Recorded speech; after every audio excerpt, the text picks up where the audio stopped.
You know the massive action, you're taking action, and you notice if it's working. What happens if you notice it's not working? You're taking action, but it's not getting you closer to your outcome. What's the obvious fifth step? The fifth step is change your approach. Change your approach.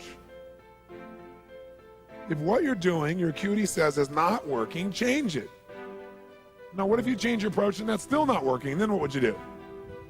What would you do? Come on, what would you do? Change it again. Keep yourself in a peak state. Sit up in your chair. Some of you have gone back into that deep hypnotic state of learning, I can see. And what if you tried that and it didn't work? Then what would you do? What if that doesn't work? What do you do? And what if that doesn't work? What do you do? What if that doesn't work? What do you do? What if after all that it still doesn't work? What do you do? And what if you try that and it doesn't work? How many times? Until you find out what works. Do not say to yourself, I've tried everything. That's bull. If you tried everything, you'd have what you want. Well, I haven't tried everything, but I've tried millions of things. Millions? Number them, name them. Well, maybe tens of thousands. Tens of thousands? Name 1,000. Well, maybe 100. Name 100. Well, maybe I did these two things over and over again that don't work. Okay? But when we start saying, I've tried everything, we tend to incant that, don't we? We make it an incantation, and then we believe it. And since we think we tried everything, we just give up. That's garbage, not true. Hey, let me ask you a question. How long would you give your average baby to learn how to walk? You know, before you shut them off and didn't let them try anymore. You go, what are you, crazy? My kid's going to keep trying until he or she walks. Ah, magic formula. And when almost everybody in the whole world walks. Okay? So this is the ultimate success formula. It comes down to knowing what you want, why you want it, taking massive action, know if it's working, and simply changing your approach until you get it. That's it. Anyone who succeeds does this. They may not call it Robbins' ultimate success formula, but I guarantee they did it. I mean, corny example, Thomas Edison, these lights in here. Did this guy know his outcome, yes or no? Yes or no? He was absolutely clear. Without knowing the outcome, you couldn't have built that in a million years. It didn't exist before. He had to decide he wanted to create this result without the use of candles. Did he know why he wanted to do it? You bet. You read his writings, this man had a sense of incredible purpose and drive. Did he take massive action, yes or no? Oh, yes. Tens of thousands of experiments. Did he notice when it wasn't working and learn from it, yes or no? Did he keep changing his approach? That's why right now in this room we don't smell candlelight, right? Now, if you know the old story of him, it's written about him in his early days. He says he's got his best friend with him. He's doing this experiment, and as he's doing it, he creates a small explosion, which shakes the room, scares both of them very, very severely. And then at the end of that, he gets up, and his friend is totally shaken, freaked out. He pulls out his journal, and he starts writing. And his buddy says to him, what's the matter with you, insane? You almost killed us. So you're going to wait till you have 10,000 failures before you give this stupid idea up? And Edison's response to him was, I didn't have a failure there. He goes, that's your 9,999th failure. He said, no, it's not. He said, I discovered the 9,999th way not to invent the electric light bulb. But I did discover how to create a small explosion, which may be useful in the future somewhere else. Interesting, right? Because he understood what this process was. Hey, did Bruce Springsteen use this? Do you think he just went out and used his gravelly voice and said, hey, baby, born to USA, and everybody went, yeah, you're it, man? Is that what happened? No. What really happened, if you know his story, was that all the agents and people who went to try and book with said, just play the guitar and keep your mouth shut.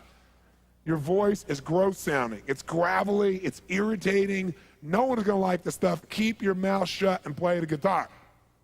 But he knew what he wanted. He had all the drive you can imagine, knew why he wanted, took massive action, kept changing his approach until he got what he wanted. How about Sly Stallone, Sylvester Stallone, Rocky? Rocky's story is this even, right? But Sly's is too. Sly's a good friend of mine. And when I first met him years ago, he's listening to my tapes and stuff, and he invited me over for dinner. We started talking. And I said, you know, I've heard your story from other people, but I really love to hear it from the horse's mouth. I don't know how much is mythology, you know, urban myth, and how much is true. So he told me his whole story. He said the essence of it, though, was he said he knew his whole life what he wanted to do since he was very, very young. He wanted to be in the movie business, period. I mean, not just TV, movies. And he said why was, for him, it was a chance to have people not only escape, but to inspire people. And by the way, that drive is what made most of his movies, inspire people to what they're capable of, to overcome unbelievable obstacles, because in his own life, he felt like he did that. When he was born, he was pulled out by the forceps. That's why he looked the way he did. That's why he talked the way he did. And he said, so I really want to do that. And he said, I knew why I want to do it, and I wasn't willing to settle for anything else. And he said, what happened was I went out to try and get jobs, and it's not like I went, hey, Adrian. They went, you're a star. It didn't work out real well. They looked at me and said, hey, you're stupid looking. Do something else. You know, what is it talking like this? There's no place for you in that stuff. You're never going to be a star in the movies. You're insane. No one's going to want to listen to somebody who looks dopey and talks out of the side of their mouth, right? And he got no after no after no after no. He said, I was thrown out more than 1,500 times at agents' offices in New York. I said, there aren't 1,500 agents in New York. He said, I know. I've been to them 5, 6, 7, 8, 9 times. He said, remember one guy went in there, and I got in there at 4 o'clock, and he wouldn't see me, so I stayed there, and I would not leave. And I stayed overnight. They came back the next morning. I was still sitting there. He said, that's how I got my first job. The guy said, fine, come in here. And he sat down, and he went through this, and he gave me my first movie. I said, oh, really? I thought Rocky was your first movie. He said, no, this other movie. I'd never heard of it. He said, I said, well, what character did you play? He said, well, I was in it for about 20 seconds. I was a thug that somebody beat up. He said, because they made me feel like, you know, people hate your guts. You getting beat up, it'll be a good thing. And he did like 3 movies like that. Never got anything. Kept going out. Rejection, rejection, rejection. So finally he realized it wasn't working. So he changed his approach. He said, I was starving, by the way. He said, I couldn't pay for even to have heat in my apartment. My wife was screaming at me every day to go get a job. I said, well, why didn't you? He said, because I knew that if I got a job, he said, I'd get seduced back and I'd lose my hunger. He said, I knew that the only way I could do this is if it was the only choice, if I burned all other bridges. Because if I did a normal job, pretty soon I'd be caught up in that rhythm and that stuff, and I'd feel okay about my life, and I feel like my dream would just gradually disappear. And he said, I wanted to keep that hunger. That hunger was the only thing I thought was my advantage. He said, my wife didn't understand that at all. He said, we'd have these vicious fights, and he said it was freezing. So I was broke, we had no money. And he said, so I finally went to the public library one day because it was warm. He said, I didn't want to read anything. He says, I went in, New York Public Library. He said, I was hanging out there, and I sat down in this chair, and somebody left a book there. And he said, I looked down at this book, and it was the poems of Edgar Allan, stories of Edgar Allan Poe. And he said, so I started reading it, and he said, I got totally into Edgar Allan Poe. And he said, I know everything about it. He goes on for another 20 minutes telling me about Edgar Allan Poe. He knows everything, how he died, what it was about, what really happened. And I said, well, what did Poe do for you? He said, Poe got me out of myself. He got me to think about how I could touch other people and not worry about myself so much. And he said, it made me decide to become a writer. I said, just imagine Rocky the writer, right? And he said, so I tried to write a bunch of screenplays, nothing worked. I was totally broke. He said, I didn't even have $50. And he said, and finally, he said, I sold a script. It was called Paradise Alley. He said, it's a movie I made many years later, but I sold it. And he said, I sold it for $100. He said, but $100 was a ton of money, man. I was so thrilled. I thought, I'm on my way. But it never led to anything. And he said, so finally, he said, I kept going and going and going. He said, finally, we were so broke. He said, I hawked my wife's jewelry. He said, Tony, there's some things in life you should never do. He said, that was basically the end of our relationship. She hated my guts so much. He said, now we were so broke, we had nothing, no food, no money. And he said, the one thing I loved most in the world was my dog. He said, I love my dog because he gave me unconditional love, unlike my wife. And he said, so what happened was, though, we were so broke that to survive, I couldn't even feed my dog. So I went to a liquor store. He said, it was the lowest day of my life. And I stood outside the liquor store trying to sell my dog to strangers. He said, I tried to sell my dog for $50. And he said that finally this one guy negotiated with me and bought my dog for me, my best friend on earth, for $25. He said, I walked away from there and I cried. He said, it was the worst thing that ever happened in my life. He said, 2 weeks later, I'm watching a fight between Muhammad Ali and Wepner, this white guy that's getting bludgeoned but just keeps on coming even though he gets the hell beat out of him. And he said, I got an idea. He said, as soon as the fight ended, I started writing. He said, I wrote for 20 straight hours. I did not sleep. I wrote the entire movie in 20 hours straight. Right then. Saw the fight, wrote the movie. Whole thing, done. He said, I was shaking at the end. I was so excited. He said, I really knew, man. I knew what I wanted. I knew why I wanted it. He said, just like you teach that formula. He said, but I said, man, I took the action. Now it's time to deliver.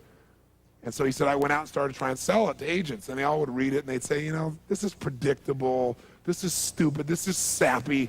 He said, I wrote down all the things they said, and I read them the night of the Oscars when we won. Right? He said, it was really good, right? The greatest revenge is massive success. And he said, so what happened was, he said, I kept going, trying to sell it, nobody going, I'm broke, I'm starving. He said, finally, I meet these guys, they read it, and they believe in the script, and they love it. And they offer me $125,000 for my script.